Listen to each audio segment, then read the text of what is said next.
So today I am going to show you how to order your free Cash App Debit Card.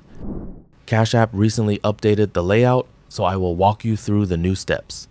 Cash App is a banking and investing application where you can send and receive money using a Cash App card, buy Bitcoin, invest in stocks, and more. Now, we're starting on the Cash App home screen with the $ selected. This will show you your balance or a banking icon if you don't have money in your account. Once you're on the money page, look for the option that says Get Your Free Card. Tap on it and Cash App will take you directly to the card setup process. Now, you will see different card designs available, including paid options like customized and metal cards, but for this example, we're going to choose the free card. After selecting your card, you can customize it by adding emojis, a signature, or removing your cash tag. If you don't want to customize it, you can simply tap Order Card and continue.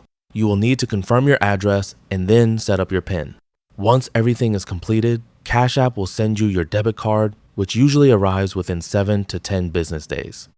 Once you receive your card, you will unlock additional features, including the ability to use your Cash App card for purchases and access features like Afterpay. And that's how you can order a free Cash App debit card. If you found this video helpful, can you like and subscribe to the channel? You may also leave a comment below if you have any questions or suggestions for future tutorials. Thanks for watching, and we'll see you in the next video.